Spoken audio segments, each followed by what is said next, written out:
The Scarlet Letter, by Nathaniel Hawthorne. Chapter 9. The Leech.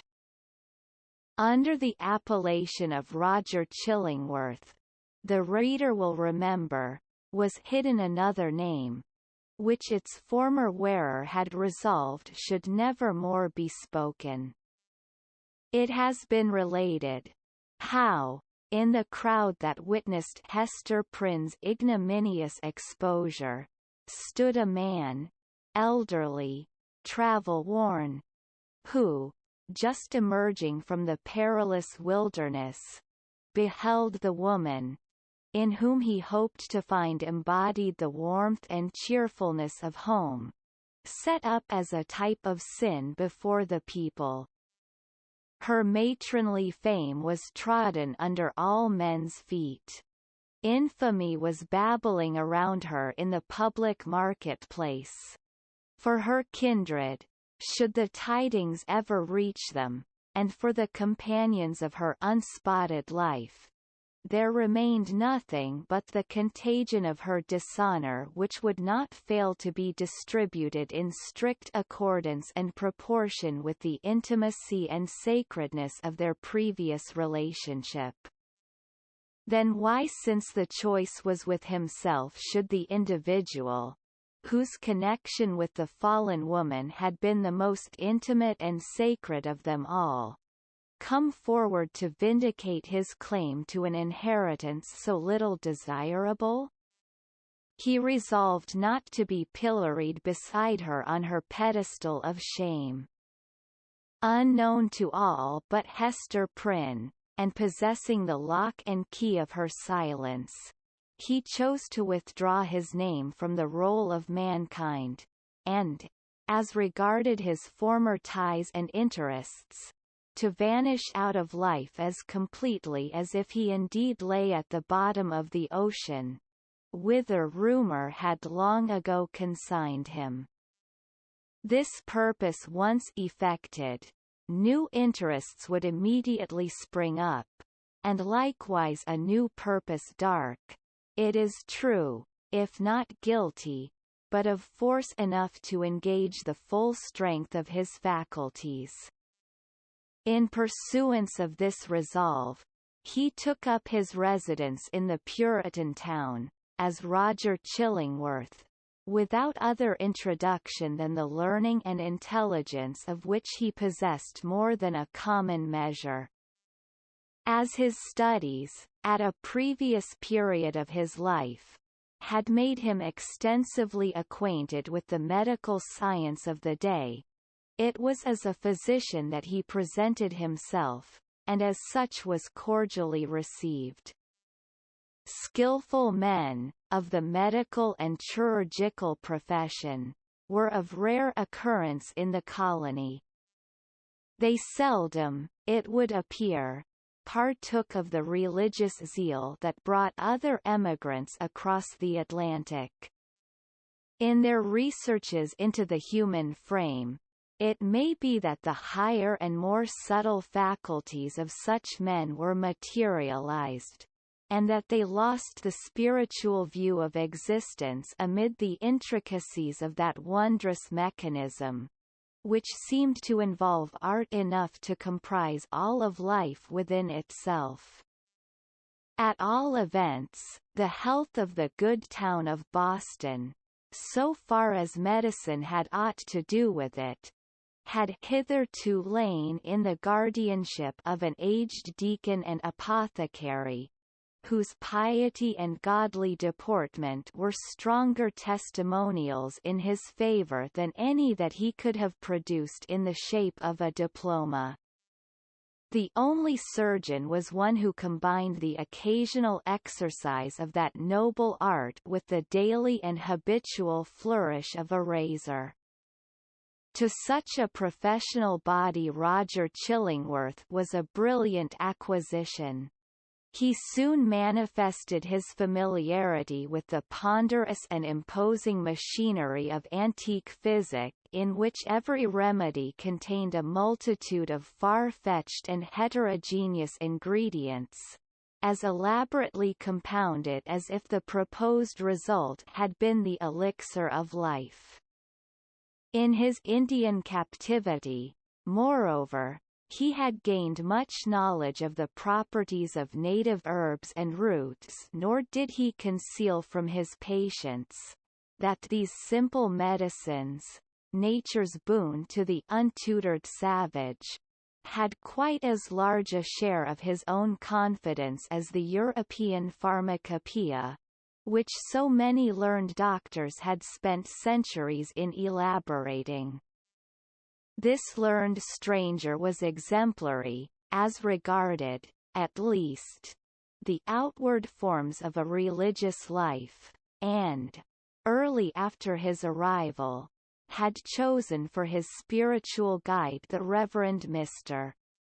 The young divine, whose scholar-like renown still lived in Oxford, was considered by his more fervent admirers as little less than a heaven-ordained apostle, destined, should he live and labour for the ordinary term of life, to do as great deeds for the now feeble New England Church, as the early Fathers had achieved for the infancy of the Christian faith. About this period, however, the health of Mr. Dimmesdale had evidently begun to fail. By those best acquainted with his habits, the paleness of the young minister's cheek was accounted for by his too earnest devotion to study, his scrupulous fulfilment of parochial duty, and, more than all, by the fasts and vigils of which he made a frequent practice, in order to keep the grossness of this earthly state from clogging and obscuring his spiritual lamp. Some declared that, if Mr. Dimmesdale were really going to die, it was cause enough, that the world was not worthy to be any longer trodden by his feet. He himself, on the other hand, with characteristic humility, avowed his belief that, if Providence should see fit to remove him, it would be because of his own unworthiness to perform its humblest mission here on earth. With all this difference of opinion as to the cause of his decline, there could be no question of the fact. His form grew emaciated, his voice, though still rich and sweet, had a certain melancholy prophecy of decay in it. He was often observed, on any slight alarm or other sudden accident, to put his hand over his heart, with first a flush and then a paleness, indicative of pain. Such was the young clergyman's condition, and so imminent the prospect that his dawning light would be extinguished, all untimely, when Roger Chillingworth made his advent to the town. His first entry on the scene, few people could tell whence, dropping down, as it were, out of the sky, or starting from the nether earth, had an aspect of mystery, which was easily heightened to the miraculous. He was now known to be a man of skill. It was observed that he gathered herbs, and the blossoms of wild flowers, and dug up roots, and plucked off twigs from the forest trees, like one acquainted with hidden virtues in what was valueless to common eyes. He was heard to speak of Sir Kenelm Digby, and other famous men, whose scientific attainments were esteemed hardly less than supernatural, as having been his correspondents or associates. Why, with such rank in the learned world, had he come hither? What could he, whose sphere was in great cities, be seeking in the wilderness? In answer to this query, a rumour gained ground, and, however absurd, was entertained by some very sensible people, that heaven had wrought an absolute miracle, by transporting an eminent doctor of physic, from a German university, bodily through the air, and setting him down at the door of Mr. Dimsdale's study, individuals of wiser faith, indeed, who knew that heaven promotes its purposes without aiming at the stage effect of what is called miraculous interposition, were inclined to see a providential hand in Roger Chillingworth's so opportune arrival. This idea was countenanced by the strong interest which the physician ever manifested in the young clergyman. He attached himself to him as a parishioner, and sought to win a friendly regard and confidence from his naturally reserved sensibility. He expressed great alarm at his pastor's state of health, but was anxious to attempt the cure, and, if early undertaken, seemed not despondent of a favourable result. The elders, the deacons, the motherly dames, and the young and fair maidens of Mr. Dimsdale's flock, were alike importunate that he should make trial of the physician's frankly offered skill. Mr. Dimsdale gently repelled their entreaties. "I need no medicine," said he. But how could the young minister say so, when, with every successive Sabbath, his cheek was paler and thinner, and his voice more tremulous than before, when it had now become a constant habit, rather than a casual gesture, to press his hand over his heart? Was he weary of his labours? Did he wish to die? These questions were solemnly propounded to Mr. Dimsdale by the elder ministers of Boston and the deacons of his church, who, to use their own phrase, dealt with him on the sin of rejecting the aid which Providence so manifestly held out. He listened in silence, and finally promised to confer with the physician. "Were it God's will," said the Reverend Mr.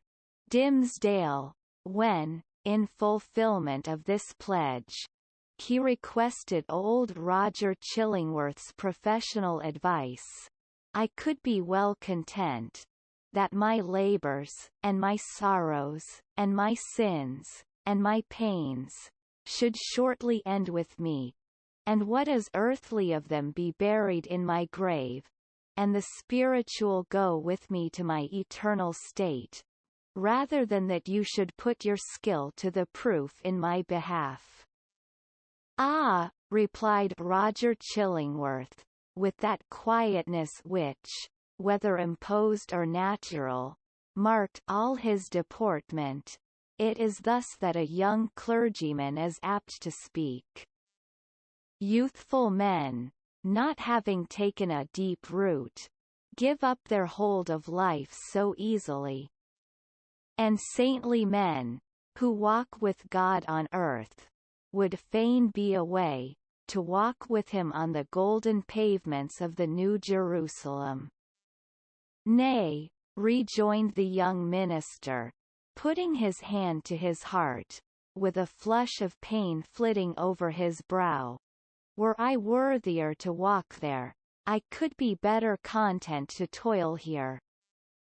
Good men ever interpret themselves too meanly," said the physician. In this manner, the mysterious old Roger Chillingworth became the medical adviser of the Reverend Mr. Dimsdale. As not only the disease interested the physician, but he was strongly moved to look into the character and qualities of the patient, these two men, so different in age, came gradually to spend much time together. For the sake of the minister's health, and to enable the leech to gather plants with healing balm in them, they took long walks on the seashore, or in the forest mingling various talk with the plash and murmur of the waves, and the solemn wind anthem among the tree-tops. Often, likewise, one was the guest of the other, in his place of study and retirement. There was a fascination for the minister in the company of the man of science, in whom he recognized an intellectual cultivation of no moderate depth or scope together with a range and freedom of ideas, that he would have vainly looked for among the members of his own profession.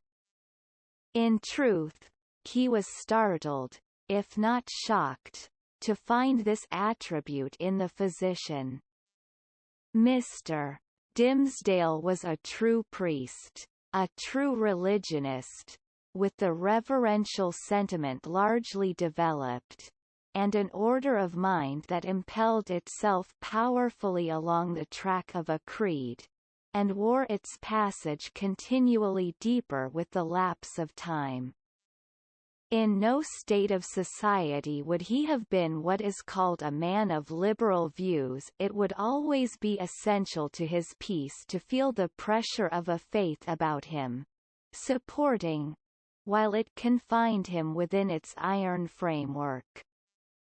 Not the less, however, though with a tremulous enjoyment, did he feel the occasional relief of looking at the universe through the medium of another kind of intellect than those with which he habitually held converse.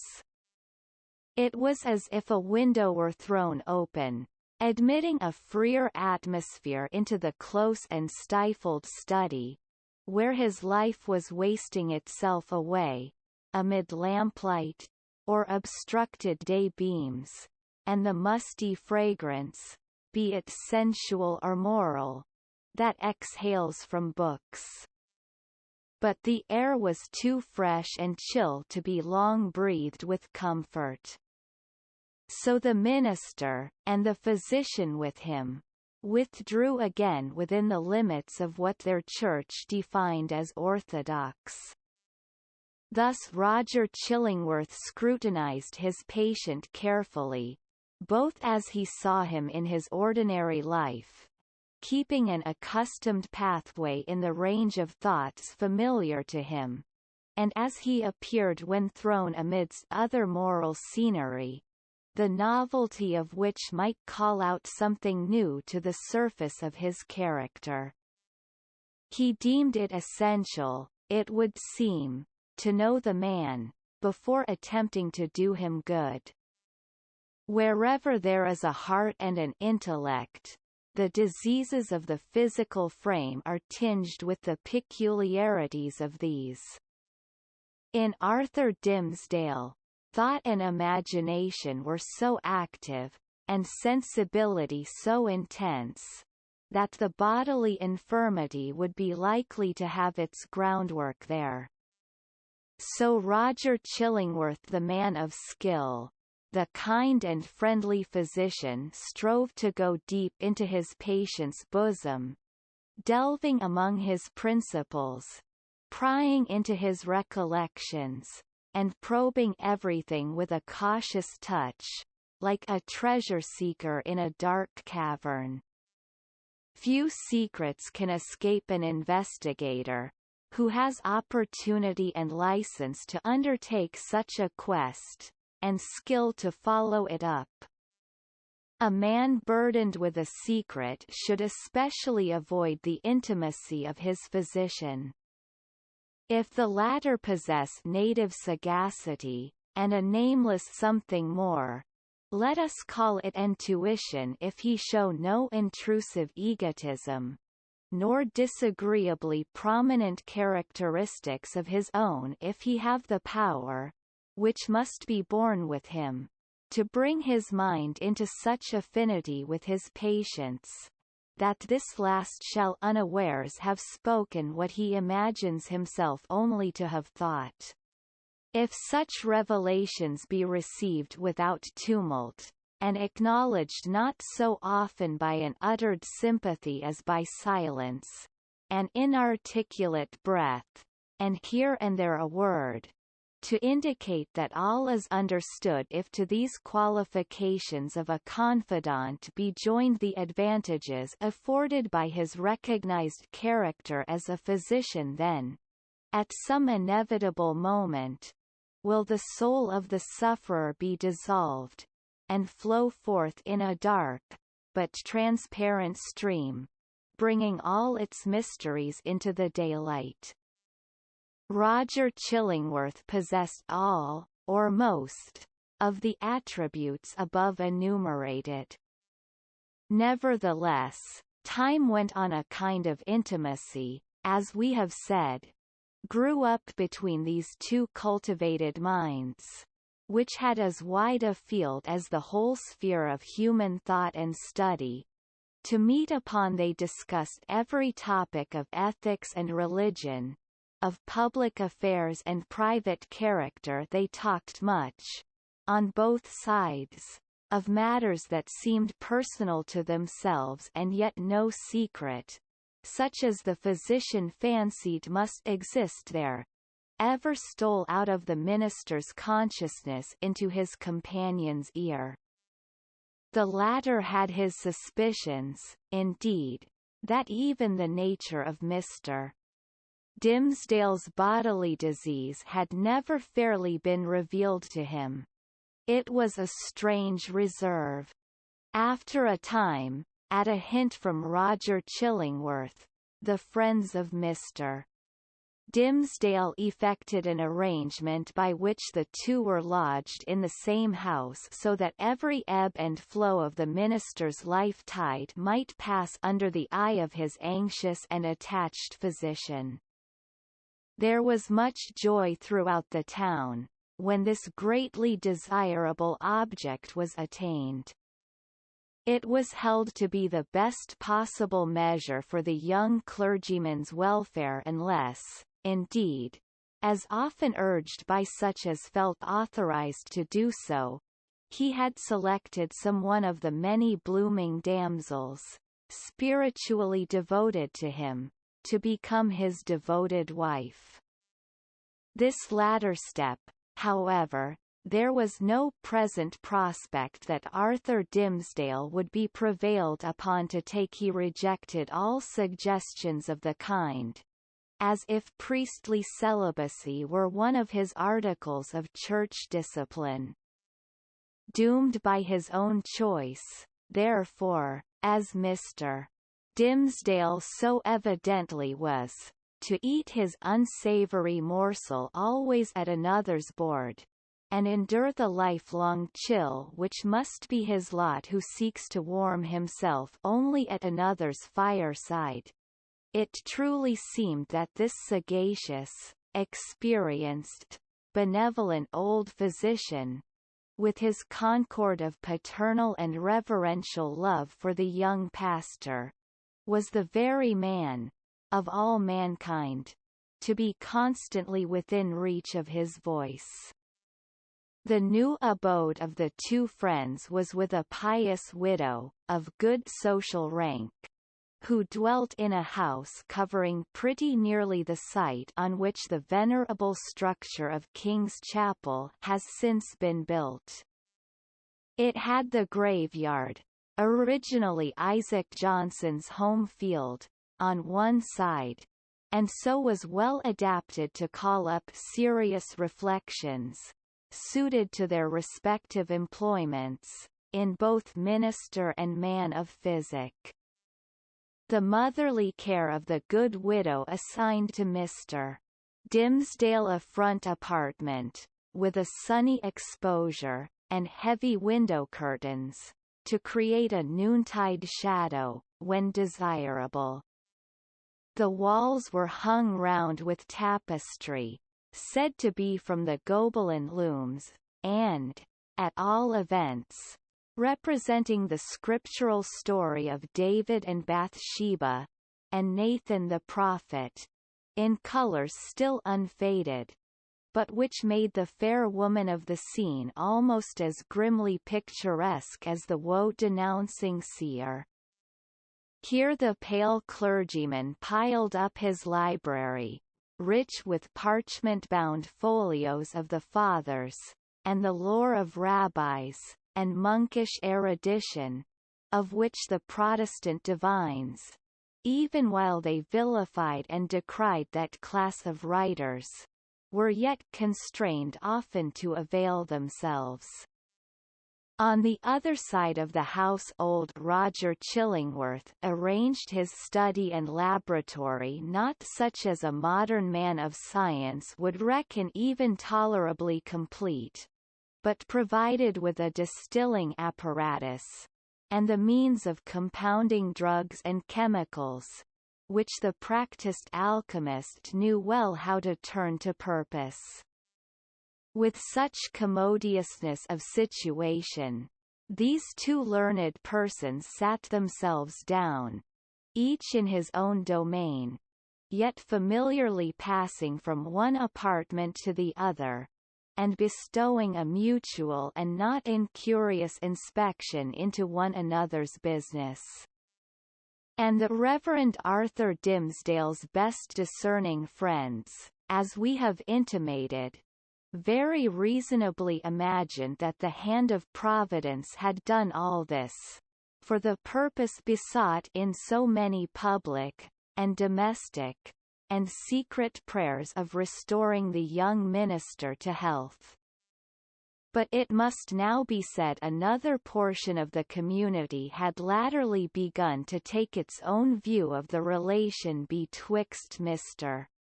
Dimmesdale and the mysterious old physician. When an uninstructed multitude attempts to see with its eyes, it is exceedingly apt to be deceived.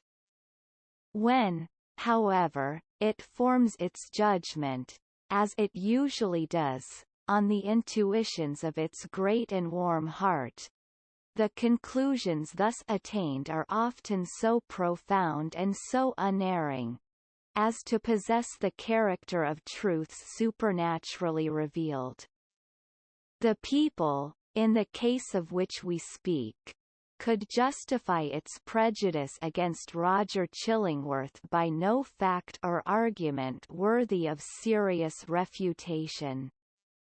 There was an aged handicraftsman, it is true, who had been a citizen of London at the period of Sir Thomas Overbury's murder. Now some 30 years agone he testified to having seen the physician, under some other name, which the narrator of the story had now forgotten, in company with Dr. Foreman, the famous old conjurer, who was implicated in the affair of Overbury.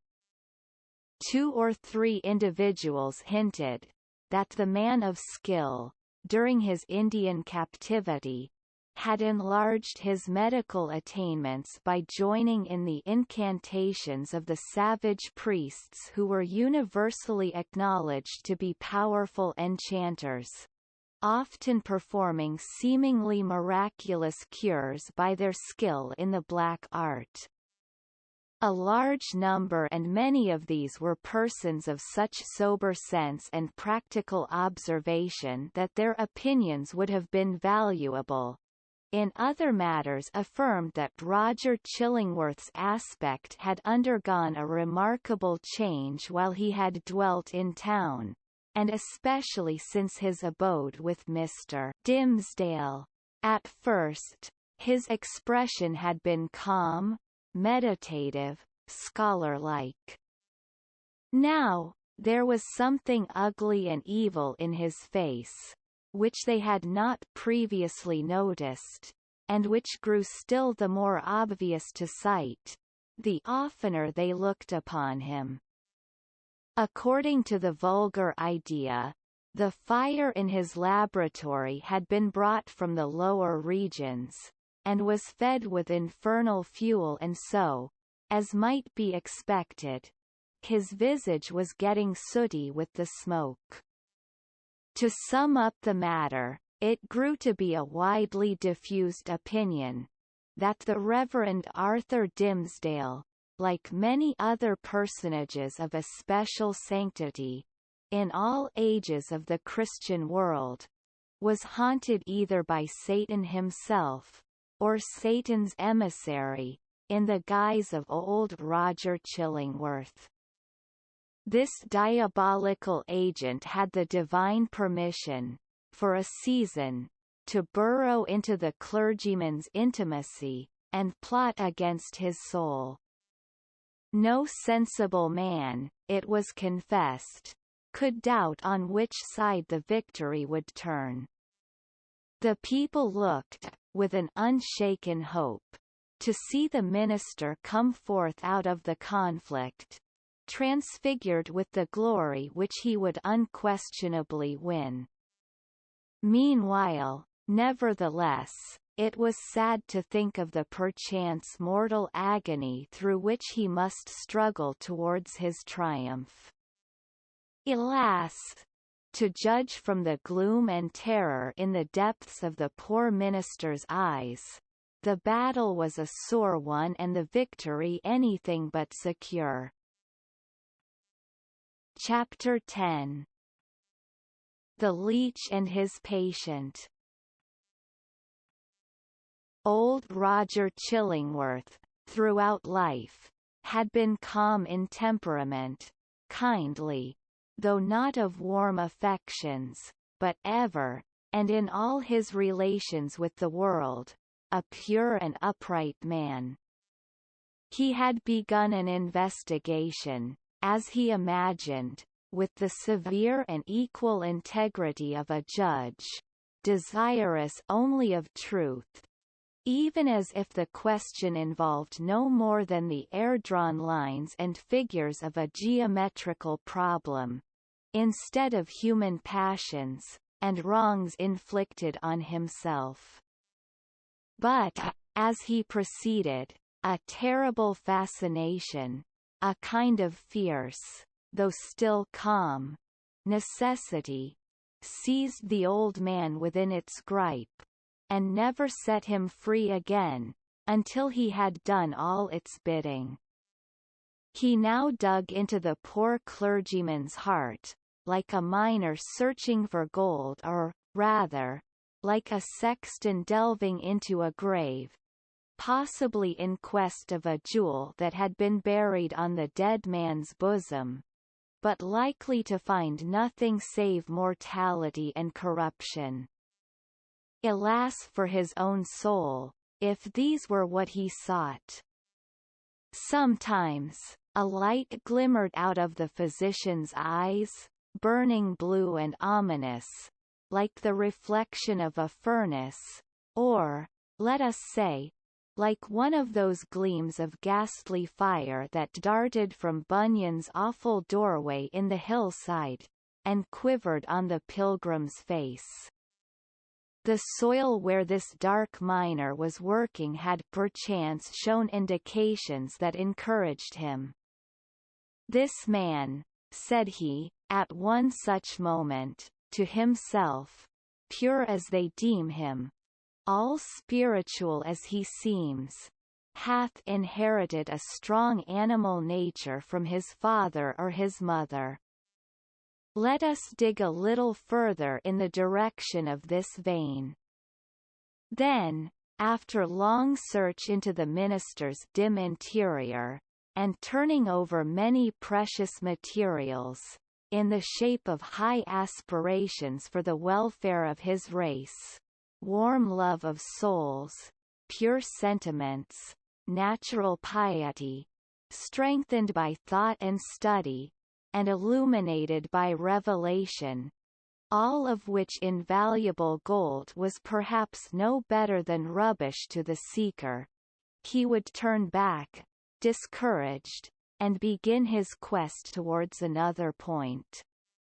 He groped along as stealthily, with as cautious a tread, and as wary an outlook, as a thief entering a chamber where a man lies only half asleep, or, it may be, broad awake, with purpose to steal the very treasure which this man guards as the apple of his eye.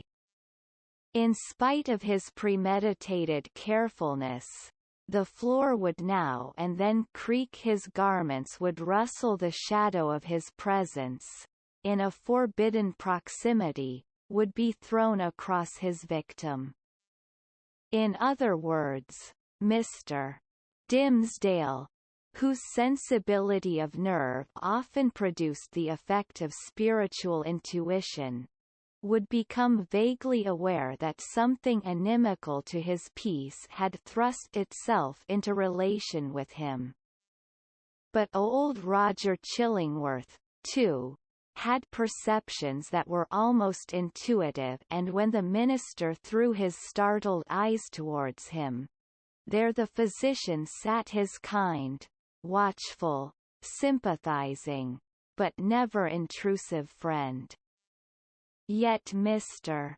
Dimmesdale would perhaps have seen this individual's character more perfectly, if a certain morbidness, to which sick hearts are liable, had not rendered him suspicious of all mankind. Trusting no man as his friend, he could not recognize his enemy when the latter actually appeared. He therefore still kept up a familiar intercourse with him, daily receiving the old physician in his study or visiting the laboratory, and, for recreation's sake, watching the processes by which weeds were converted into drugs of potency. One day, leaning his forehead on his hand, and his elbow on the sill of the open window that looked towards the graveyard, he talked with Roger Chillingworth, while the old man was examining a bundle of unsightly plants. "Where?" asked he, with a look askance at them, for it was the clergyman's peculiarity that he seldom, nowadays, looked straight forth at any object, whether human or inanimate. "Where, my kind doctor, did you gather those herbs, with such a dark, flabby leaf?" "Even in the graveyard here at hand," answered the physician, continuing his employment. "They are new to me. I found them growing on a grave, which bore no tombstone, nor other memorial of the dead man, save these ugly weeds, that have taken upon themselves to keep him in remembrance. They grew out of his heart, and typify, it may be, some hideous secret that was buried with him, and which he had done better to confess during his lifetime." "Perchance," said Mr. Dimmesdale, "he earnestly desired it, but could not." "And wherefore?" rejoined the physician. "Wherefore not, since all the powers of nature call so earnestly for the confession of sin, that these black weeds have sprung up out of a buried heart, to make manifest an inspoken crime?" "That, good sir, is but a fantasy of yours," replied the minister. "There can be, if I forebode aright, no power, short of the divine mercy, to disclose, whether by uttered words, or by type or emblem, the secrets that may be buried with a human heart. The heart, making itself guilty of such secrets, must perforce hold them, until the day when all hidden things shall be revealed. Nor have I so read or interpreted Holy Writ, as to understand that the disclosure of human thoughts and deeds, then to be made, is intended as a part of the retribution. That, surely, were a shallow view of it. No, these revelations, unless I greatly err, are meant merely to promote the intellectual satisfaction of all intelligent beings, who will stand waiting, on that day, to see the dark problem of this life made plain.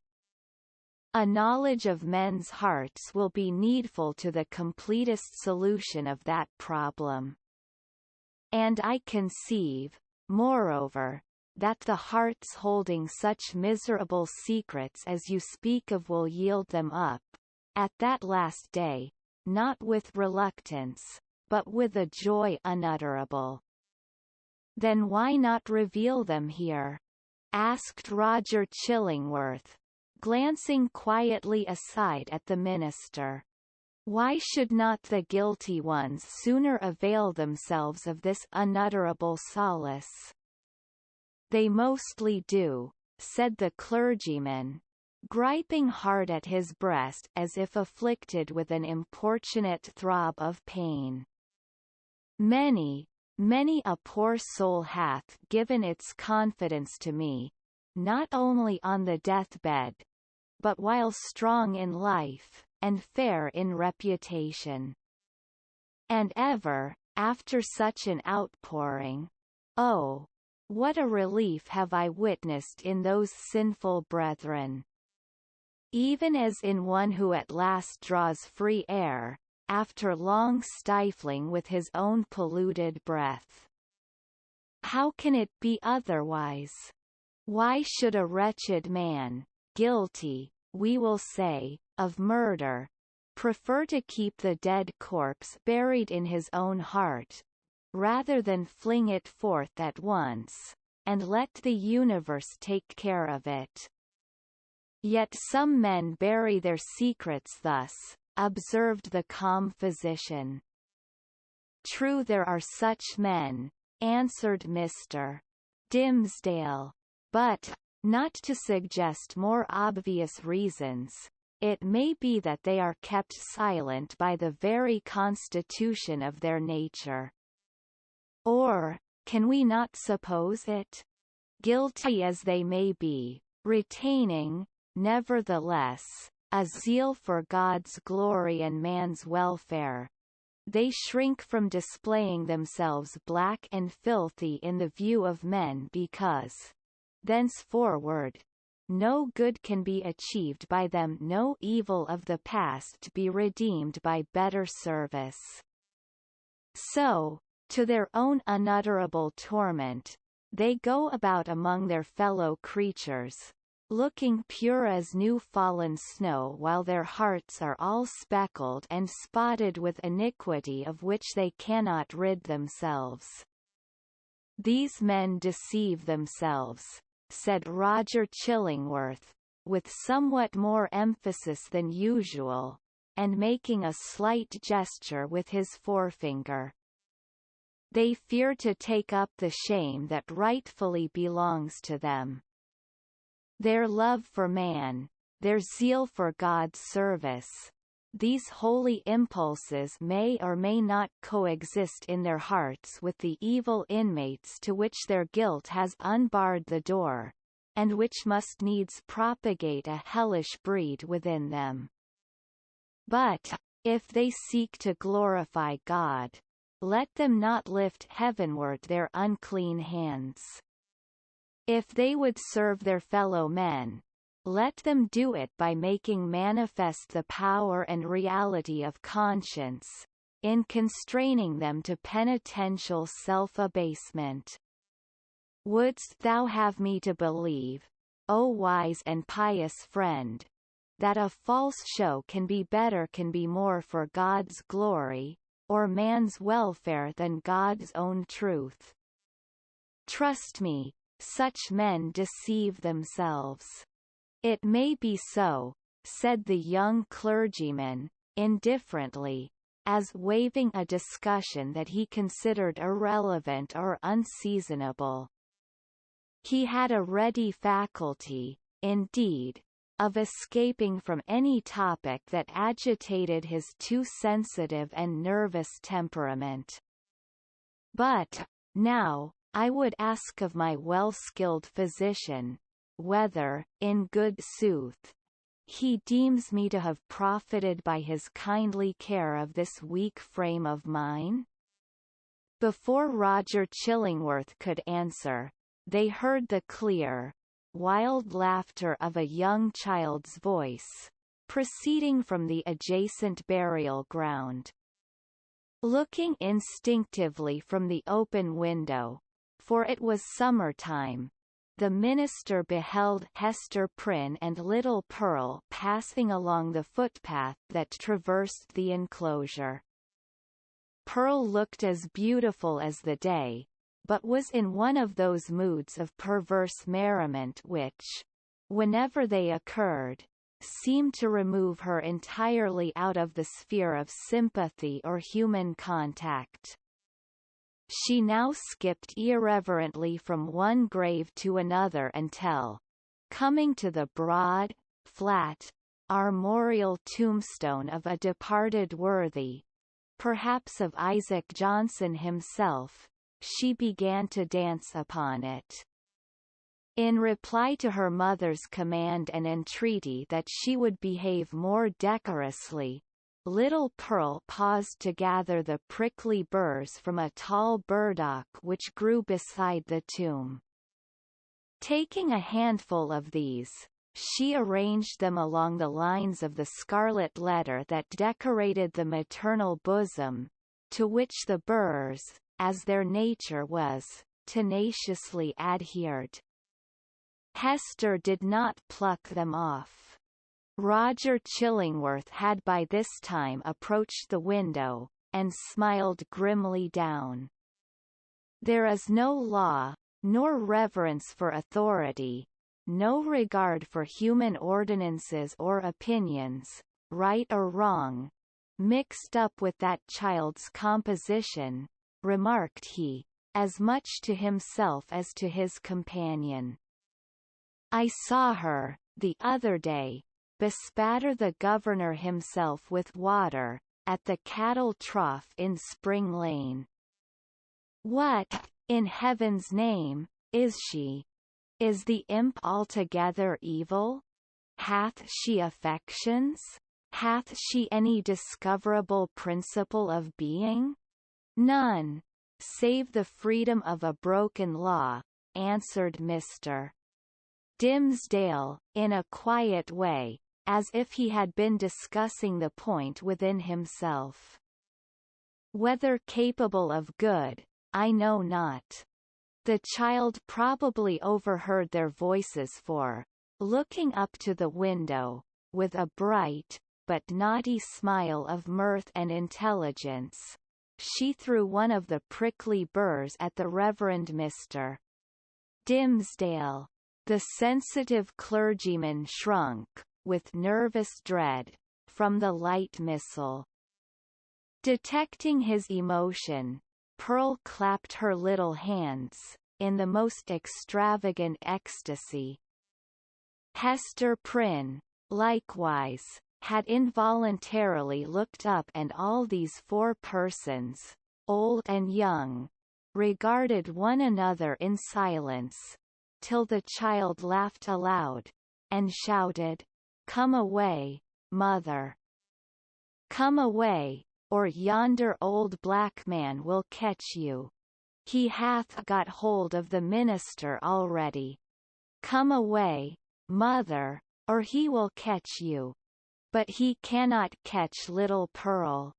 So she drew her mother away, skipping, dancing, and frisking fantastically, among the hillocks of the dead people, like a creature that had nothing in common with a bygone and buried generation, nor owned herself akin to it. It was as if she had been made afresh, out of new elements, and must perforce be permitted to live her own life, and be a law unto herself, without her eccentricities being reckoned to her for a crime.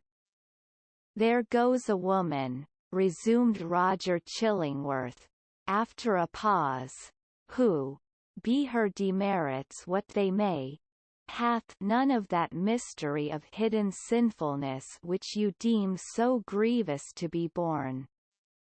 Is Hester Prynne the less miserable, think you, for that scarlet letter on her breast? I do verily believe it, answered the clergyman. Nevertheless, I cannot answer for her. There was a look of pain in her face, which I would gladly have been spared the sight of.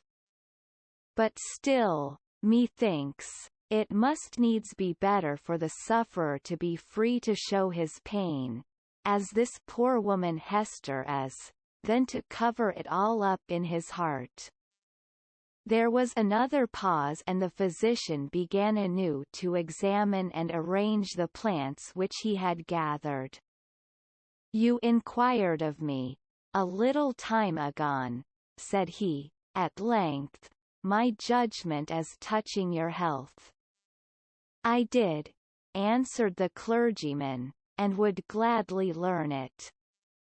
"Speak frankly, I pray you, be it for life or death." "Freely, then, and plainly," said the physician, still busy with his plants, but keeping a wary eye on Mr. Dimmesdale.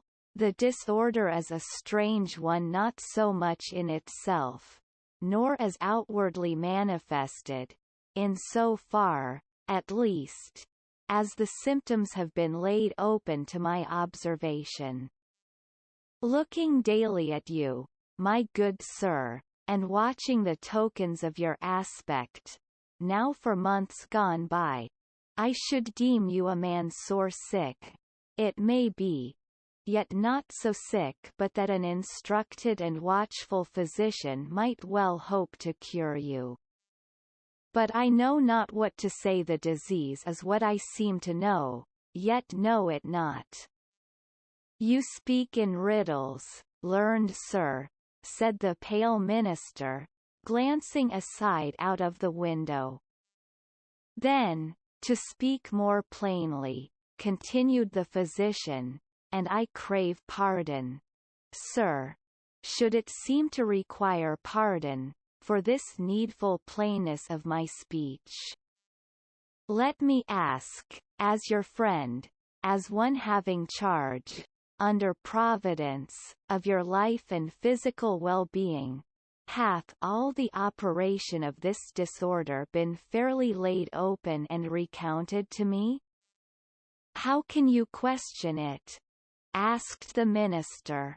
"Surely, it were child's play, to call in a physician, and then hide the sore." "You would tell me, then, that I know all?"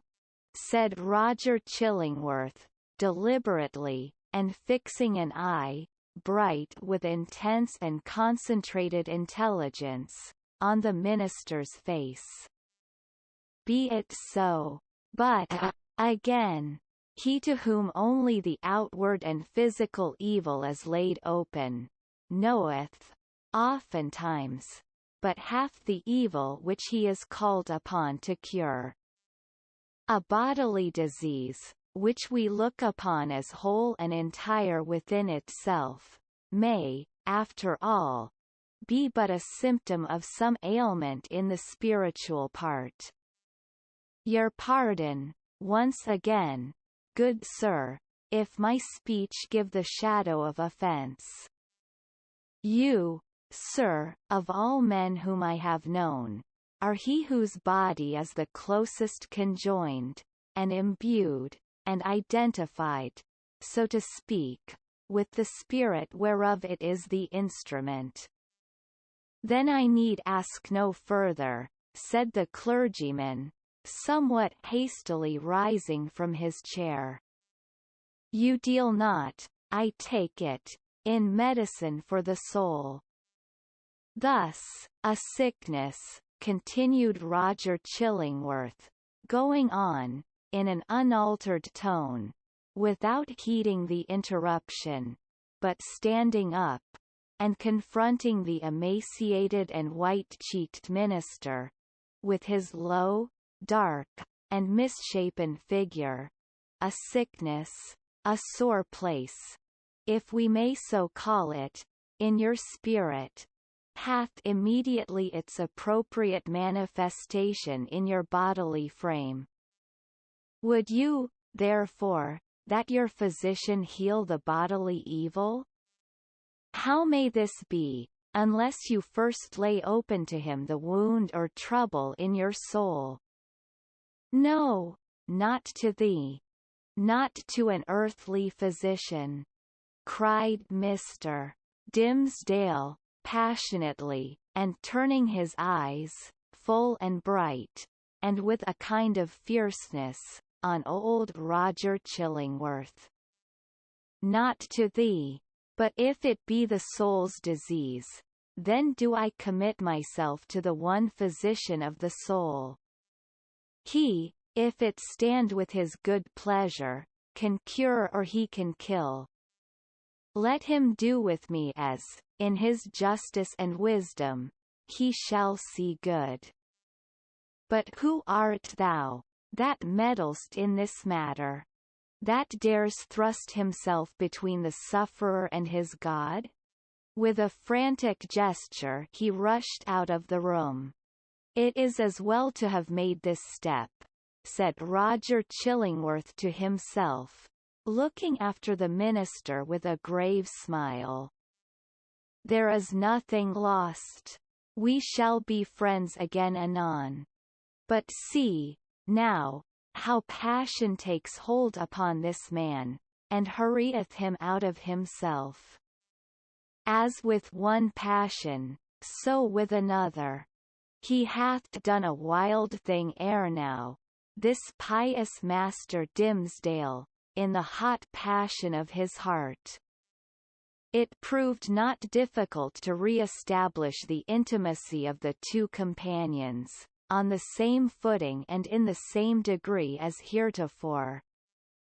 The young clergyman, after a few hours of privacy, was sensible that the disorder of his nerves had hurried him into an unseemly outbreak of temper, which there had been nothing in the physician's words to excuse or palliate. He marvelled, indeed, at the violence with which he had thrust back the kind old man, when merely proffering the advice which it was his duty to bestow, and which the minister himself had expressly sought. With these remorseful feelings, he lost no time in making the amplest apologies, and besought his friend still to continue the care, which, if not successful in restoring him to health, had, in all probability, been the means of prolonging his feeble existence to that hour. Roger Chillingworth readily assented, and went on with his medical supervision of the minister, doing his best for him, in all good faith, but always quitting the patient's apartment, at the close of a professional interview, with a mysterious and puzzled smile upon his lips. This expression was invisible in Mr. Dimmesdale's presence, but grew strongly evident as the physician crossed the threshold.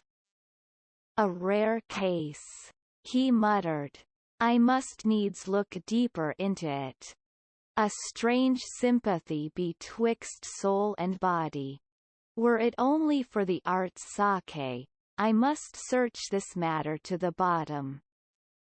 It came to pass, not long after the scene above recorded, that the Reverend Mr. Dimmesdale, at noonday, and entirely unawares, fell into a deep, deep slumber, sitting in his chair, with a large black letter volume open before him on the table. It must have been a work of vast ability in the somniferous school of literature.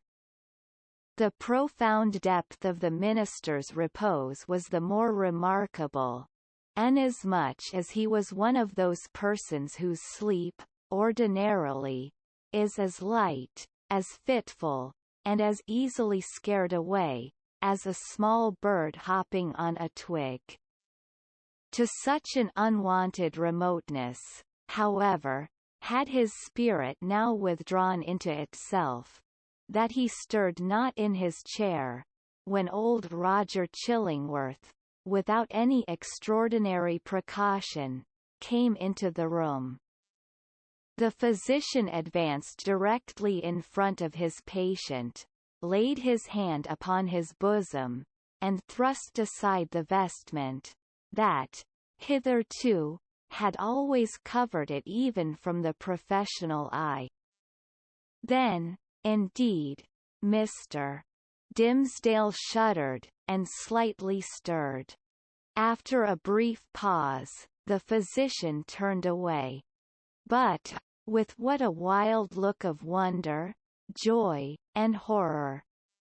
With what a ghastly rapture, as it were, too mighty to be expressed only by the eye and features, and therefore bursting forth through the whole ugliness of his figure, and making itself even riotously manifest by the extravagant gestures with which he threw up his arms towards the ceiling, and stamped his foot upon the floor.